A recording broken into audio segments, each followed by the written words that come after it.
You're listening to the Geekly Chronicles. Our guest tonight is here to talk to us because it's 20 years since the Doctor Who TV movie. So this came in sort of these wilderness years for Doctor Who. So Doctor Who was off TV for a while, right? It was, yeah, from 1989 until 2005. There was no kind of regular Doctor Who on the TV, on a Saturday evening. Uh-huh. And so this TV movie in 1996 was sort of that only little glimmer of Doctor Who for all those years. And it starred Paul McGann as the Doctor. So this was the only kind of Doctor Who that you could put in your eye holes as well as your ear holes in that time. There was kind of other stuff. There was sort of comic booky stuff, and there was audio stories, books. So there was still Doctor Who going on. And Doctor Who magazine and everything continued its run during that time, but it wasn't really on TV. No. It got cancelled, right? It got cancelled and then... in 1989 with the seventh Doctor, Sylvester McCoy, but then he came back and handed over to Paul McGann in the TV movie. And was the TV movie made by the BBC? It wasn't, was it? It was kind of a thing with, I think it was with Fox. I'm now just sort of clutching around in the dark. I think that's true. The film was set in the US. It was, yeah. Well, I think it was filmed a lot in Canada. Right. Because I think Canada actually it aired first in Canada on the 12th of May, 1996. Right. And then in the US a couple of days later, and here on the 27th of May. I mean, I absolutely loved it. I loved that film. I watched it so many times when it came out. I had it on video. It was fantastic. It was kind of Hollywood Who with it was some amazing. Shooting and a car chase and things. And it got me excited for the new Who coming back in 2005 as well. But we're joined on the line as our guest for this evening by someone far more knowledgeable about these things than us. I mean, as much as I love Doctor Who, I'm pipped to the post by most people when it comes to actual knowledge. But there's a fantastic website called the Gallifrey Times that has a lot of fantastic Doctor Who information, a great community around it. And we're joined on the line by Ben, one of the editors from the Gallifrey Times. Hello, Ben. Can you hear us? Yep, I can. Hello. Hello. How are you doing this evening? I'm very good. I'm enjoying the show. Oh, thank you. We're glad to have you on. So Paul McGann, Doctor Who, and the wilderness years. What does all of that, what does it mean to you? Well, I wasn't born then, but, I was born, but I wasn't old enough to be watching it, but... Well, now we feel old. Some of us did. Well, yes, now a couple of the presenters feel old and one of them is sitting there smugly. Thanks, Chris. Yeah. Yeah, but from what I've heard from a lot of fans, it was quite a worrying time. But there was still a lot going on, like comics and audio adventures, so there was always hope that it would come back. I mean, I wasn't really old enough to be a fan of classic Who when it was on. I remember being very, very little just after Doctor Who had finished on TV, and I remember my dad taking me to a theatre somewhere where there was like a Doctor Who live thing going on, where there was a Dalek and Sylvester McCoy was on stage. I have a very dim memory of it, but I was far too young to really know what was going on or what it was about. So for me, the TV movie was the first Doctor Who in my lifetime that I was actually able to watch and consume. I was still not even a teenager then, but I was so into sci-fi and I loved Star Trek, and I'd always heard of Doctor Who. And then this thing, it kind of exploded on the screen, and it was amazing. And it let me discover all of the old Who, and I was gutted that nothing new happened. I mean, what can you tell us about... why Doctor Who was off the air for so long? I think a lot of it was the production team making a lot of bad decisions, and I think Colin Baker and Sylvester McCoy's eras got a lot of flack for some of the decisions, and the ratings fell, and it was getting quite stale. The BBC weren't putting the budget in. It wasn't loved by the BBC at the time. So it was kind of failing, but then people in the BBC around like the 90s who liked the show, grew up with the show, they wanted to try and bring it back, and then so like the movie was their attempt to try and bring it back, because it was always planned as a pilot for a new series. But sadly, that wasn't meant to be, and it was another 9 years before we saw any Doctor Who back on our screens. Yeah, I mean, it was quite a success in the UK, but it was mainly in the US where it had really bad ratings, and because the BBC needed the US for funding, and then it just didn't happen, which was probably upset for a lot of fans. But it did pave the way for the new series, and a lot of the new series is inspired, and things are taken from the movie. So it's definitely a good thing that happened. Well, I know one of the big things for me was that the movie almost seemed very standalone continuity-wise, and then as we approached the 50th anniversary special, a lot of Paul McGann's travels and audio adventures were acknowledged, and we got the kind of regeneration sequence that we were really looking for.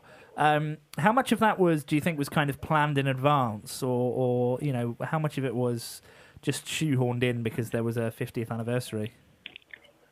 I think they probably thought about it beforehand, because Paul McGann, even though he's only on screen for that one adventure, he's done so many audio adventures and comics, especially during the Wilderness era. He was the only Doctor there in the comics. So I think it was a very big part of it, even though he wasn't on screen for very long. And a lot of fans love him, so I guess they included him to show that. Yeah, I mean, I was really glad to see Paul McGann back on the screen, which I thought was amazing. But, I mean, you were talking before about Colin Baker and Sylvester McCoy's adventures. And Catherine, you've been watching some older Who on and off. What do you think of Colin Baker? This that is face difficult doesn't fill me with confidence. because I haven't got that far yet. I'm only up as far as Peter Davison at the moment. So He was one of my favourites. I have to say, I really like Peter Davison. I couldn't get through all of Tom Baker's era, I'm afraid. I ran out of steam partway through and had to skip to the end. I'm guessing from that reaction, Ben, that Tom Baker is a favourite. Yeah, he's my favourite, I'd say. I mean, Tom Baker gets a lot of love, and personally, I really like Peter Davison, and the Tom Baker stuff I feel is really good, but as Catherine said, it can get a bit heavy going. So what do you love so much about Tom Baker? I think Tom Baker's era was just when they got everything right, because the popularity of the show was at its peak, and they had this really brilliant actor. The writing was spot on, the companions and everything about it just worked, and that's why it went on. He was the longest running Doctor so far. I have to say my favourite set of companions is Nyssa, Tegan and Adric, which is why I love when they were with Tom Baker, and I also love when they carried over to Peter Davison. I think they really added something, because I wasn't as big a fan of Peter Davison after they left. Yeah. Well, I think all of the Doctors kind of, if you watch them for long enough, it's hard to say who's the best, because they're all so brilliant. And even Colin Baker and Sylvester McCoy, a lot of people moan about them, but Colin Baker's stuff is actually really good. I watched his first episode, The Twin Dilemma, a few weeks ago, and it's really good. There's some really good writing and acting in there. And Sylvester McCoy was the first classic Doctor that I saw, so I loved him as well. Yeah, I mean, I think people do get a bad reputation for no reason, and it's got to be tough being the Doctor when the show gets cancelled. I'm sure that wasn't a particularly fun time for Sylvester McCoy at all there. No. But what about companions then? So of all of Doctor Who, which is your favourite companion? I'd say my favourite's Romana. I really like that sort of companion who's a match for the Doctor and clever and brilliant as well. But I also love K9. I think everyone loves K9. Oh, K9. Who doesn't love K9? Can I have another unpopular opinion? Yeah, go for it. Yeah, I could never really get K9 either. To be fair, Just a little bleepy box. I could never get K9, but there was a sort of charm in the uselessness. Yeah, that is The true. little remote control K9 toy that you have, it is really adorable. Yeah, I get that. It is. I do like my adorable canine. Like, oh, yeah, that makes me melt. But But So you not, reckon not it as a was more for a character. merchandising thing then? Well, maybe. sucker for the merch. So Ben, tell us more about the TV movie and your opinion and kind of facts and figures and things. Yeah. Well, it starred Paul McGann. Obviously, you've already said that. It also had Eric Roberts as the Master, who might be unpopular, but I really didn't like him. I thought it was quite a pantomime villain. But it also introduced Daphne Ashbrook as Grace, and she went on to play the companion in some of the comics and audio adventures. And the movie introduced a lot of things like the Doctor kissing the companion, the Eye of Harmony being in the TARDIS, and a lot of other things that have been brought into the new series. So for that reason alone, it's pretty awesome. So it sets up a lot of continuity for New Who, which is great. So are you a fan of the audio stories and things that involve Paul McGann as well? Or? I haven't listened to a lot of the audio stuff, but the ones that I have are really, really good. And I've had a lot of good things from our readers at the Gallifrey Times and some of the other writers. I listen to a lot of them. It's one of those things that I keep meaning to check out. Have you got any recommendations of a good place to start if I wanted to discover those? The one I listened to recently called, I think it was The Light at the End, and that had about 4 or 5 doctors in. So that was a really good one to listen to because you get to hear all of them sort of interacting with each other. Nice. Now, we've had a bit of chatter in our chat room. People saying that they loved Jamie as companions.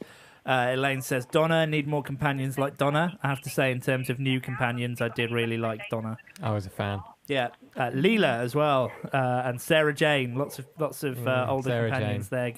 there getting some mentions as well. So I think Rose and Jack were my first TARDIS team, and they'll probably always be my favourites. Captain Jack Harkness, gotta love Yeah. him. So there are potentially people listening who don't watch Doctor Who. I know this may be a shocking fact. There may even be people Apparently listening who they don't exist. like Doctor Who. What would your I mean, for people that don't necessarily know what it is or aren't really have kind of heard of it but aren't really sure if it's their thing, how would you pitch Doctor Who to a non-fan or to a newbie? Well, basically, it's a science fiction, science fantasy show about this Time Lord who travels through time and space in his ship with a companion, and he defeats all the evil aliens and stuff. So it's quite old school plot-wise, but the great thing about it is every week it's a new planet or a new destination, and it's a new alien. Every few years you get a new Doctor, so it's always changing and it's always fresh. So you really get to explore the universe with the Doctor and his companions. Yeah, and it's not just the show either, because if you look at Doctor Who, there's so much going on with fans, and there's the audio dramas, the books, the comics and magazines, there's conventions, there's online communities and social media. It's more than just a TV show, it's a whole world, and that's what I love about it anyway. Yeah, there's always something more that you can go and discover. You're never going to run out, I don't think, of Doctor Who. I can't see a time when I'm not going to have anything new that I can go and look at. I'm producing stuff faster than I can consume it. And I quite like that. You're never left out in the cold at the end of a box set. Yeah, definitely. I mean, there's hundreds of episodes to listen to and probably thousands of audio dramas, so you'll always have something to listen to or watch. There'll always be the Doctor. Standing alone at the end of the universe. But I mean, you mentioned conventions and things to do outside of that. I've been to Comic-Con and other conventions where you can literally count how many 11th Doctors, 10th Doctors, that kind of thing there are, which is great. I love that. I've never met an angry Doctor Who fan. I'm sure there are plenty out there. But the people that dress up and go to conventions are some of the loveliest people you will ever meet. Yeah, I think the only angry ones are the people sitting on their laptops in their bedrooms moaning about Stephen Moffat. But because we go to quite a few conventions, and I film for the Gallifrey Times, and we talk to the fans, and everyone we've spoken to is so nice, and they're so enthusiastic, like go to great lengths with their costumes and cosplaying, and they're always like happy to talk to you, and they love talking about Doctor Who, and they're really friendly people. So it's a really great community. So tell us more about the Gallifrey Times then. Okay, so the Gallifrey Times is an online Doctor Who news website. So we post news, but we also do regular feature articles and opinion articles. And when we go to conventions, we film. So we have interviews with the guest stars and the fans to get their opinions. And we also engage with people on social media and do things like polls and competitions. So we really try and engage with the audience and like add to that community. Yeah, I mean, it's the community is one of the things I love about the show. I mean, I come into Doctor Who for the episodes, but I stick around for the community, and I think it's. I mean, it's wonderful. I mean, Catherine, you've been getting into a lot of things recently. I would say that you're a fandom fan. You are a fan of fandoms. Yeah, I think if I really get into a show or a book or whatever it is I really got into, I then want to seek out the people to share it with. I can't just watch TV alone. So like recently I just started watching The Walking Dead, and the whole way through I was just itching to go and find people on the internet to talk to. But then I thought, well, it's going to be spoilers, so I have to get to the end before I can... before I can join in, because I don't have any people in the real world I can talk to about it, and I get very I need to share this experience I'm having. So it's really part of it for me. So having the online communities is really important to my fandom. What's the best thing, do you think, about the Doctor Who community? I say the people, because the show inspires so much. Like I recently got on an app called Whovians Amino, and it's basically like a social media for Doctor Who fans. And there's so many people on there like writing their own stories and doing drawings and like doing their own things and cosplaying, and so yeah, it's just so amazing to see the effect that the show has on people. Wow. What was the app called? Whovians Amino. I've just Catherine's found them. found it. I've just found them on Twitter, so I will do a tweet. Yeah. I'm searching the app store. Oh, there we go. At Whovians Amino on Twitter if you want to find I'm downloading it. There we go. So spreading the community right there. Yeah. There's also, you might quite like this, because there's Amino and then there's loads of other Aminos. So there's like Star Wars ones and Lego and Game of Thrones. There's loads of different communities. So yeah, I definitely recommend that. Yeah, well, thank you for the recommendation there. I'll check it out. So before we let you go back and enjoy the rest of the show, what is exciting you about things to come with Doctor Who? Well, in 2017, we've got Series 10 coming up, which is Stephen Moffat's last, but we've got a new companion, Bill. And then after that, we've got Chris Chibnall taking over, so the show is going to be completely different again. So there's a lot coming up that should be exciting. A lot to look forward to by the sounds of things. Yeah. Yep. So Ben, any last messages for fans or listeners, fans of the show or not? What would your final message to them be? Well, my final message would just be to carry on watching the show, enjoy it, and check out the Gallifrey Times for all the news. Okay, and as always, we ask all of our guests to request a song, and you have indeed requested a song. So, would you like to tell us what you've requested? Do you know what? I honestly can't remember what I requested. It was a song called Pineapple Girl. Oh, yeah. This is a cool song by a band called Molotov Jukebox. They're not very well known, but I think they should be. And the song will definitely make you dance. So, yeah, let's hear it. Well, thanks so much, Ben, for being our guest on the show tonight. We really appreciate your time. Don't forget, of course, you can watch the Doctor Who TV movie back if you want to watch that and catch up with what it was really like back in the day. It was amazing. I think it was on Netflix. Or at least it used to be. I'm not sure if it still is. I think it's definitely on Amazon Instant Video as well. But good. Take a search online in your country, your area, you'll be able to find that. Thanks again, Ben, for being on the show.